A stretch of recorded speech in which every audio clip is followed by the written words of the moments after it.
What's up, everybody? It's Friday. Let's talk a little bit of PlayStation.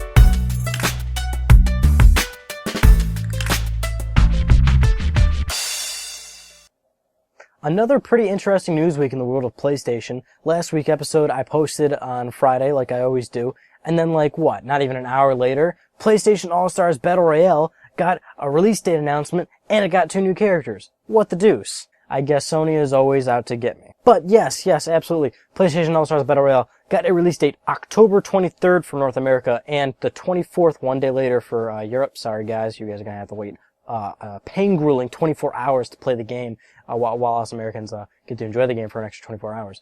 And the game got 2 new characters. I'm going to mess this up. Heihachi Mishima from Tekken and Toro from Toro? I actually know who Toro is, but I don't live in Japan, so I don't know what he's mostly featured in. For those of you that don't know, Toro is actually the PlayStation mascot of Japan, and for people that live in America or Europe, PlayStation really doesn't have a mascot. He has PlayStation has multiple mascots, like God of War, Uncharted, Little Big Planet. There's a bunch of games. Xbox, you think Halo. Nintendo, you think Mario. Even though they have multiple mascots, you really don't pick one specific person for PlayStation. But in Japan, their one specific person is Toro, which is a Japanese cat, and he does all sorts of cameo appearances in games, or I guess he has his own games, I'm sure. He also has there's a downloadable newscaster thing that they do in Japan, where every day there's a news thing that comes up, and Toro does a news announcement or something. But 2 new characters. What do you think of the characters?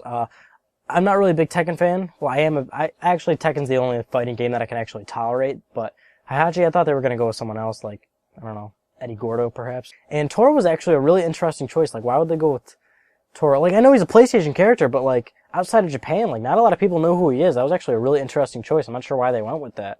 And in some semi-sad news, Rockstar is closing down its Vancouver, Canada studio in favor of a new studio that they're going to be opening in Oakville. For those of you that don't know, their Vancouver studio actually worked on Max Payne, and it was a company of about 35 employees.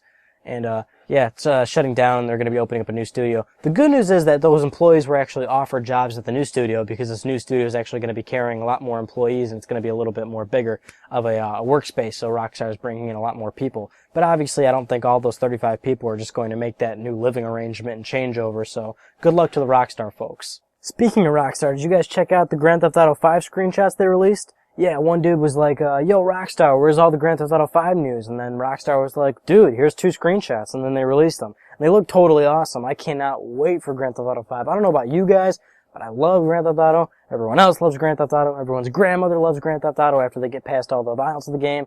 It looks awesome. And I kind of love Los Angeles, so I can't wait to revisit a totally new redesigned Los Angeles. It looks totally sick. And I like to call this moment of the news week, oh snap, Metal Gear Solid 4 is getting trophies. Fucking finally, dude. Yes, the game from 2008 is finally getting trophies. It's actually sort of a real surreal announcement, I guess you could say. I mean, when PS3 trophies came out, there was always a news story every week about an old game getting a trophy patch. But now that trophies have really matured and every game's mandatory, we really don't see news stories like this anymore where games are getting patched for trophies. So it was actually so surreal to see that a game is getting patched. But it's good to see such a big game like Metal Gear Solid 4 getting patched. This news came out of Famitsu, I believe, and Kojima Productions is actually about to celebrate the 25th anniversary, or they already did kind of, and Kojima is going to be doing a little thing down in Tokyo, and they're going to be doing a thing for the anniversary, and I guess they're going to be announcing, well, they are announcing, a re-release of the game, the best of version, I guess you could say it's called, and it's just kind of I don't even know what they're doing. I guess it's you can install the entire game on the hard drive now, I believe. And, of course, the inclusion of trophies for that copy of the game, and that's why the trophy patch is being distributed for the older copies of the game, so good news there. I'm an avid trophy hunter, so I look forward to getting another platinum, maybe. And, super huge news, the 3 Angry Birds games, Angry Birds Rio, and Angry Birds Seasons is all being put on one Blu-ray disc for the PlayStation 3 and coming to retail. Who cares about that? I'm not really an Angry Birds fan, so this really isn't too much of a big news story for me. But what's more outrageous about the story is the price. Now, Angry Birds is being put on a Blu-ray disc, and there's going to be 3 games, Angry Birds Rio, and Angry Birds Season. But the asking price for this box set, this one Blu-ray disc, is $40. Alright, now let's try and process this a little bit. I paid $1 for the game. I paid $1 for Seasons. I think I got Rio for free.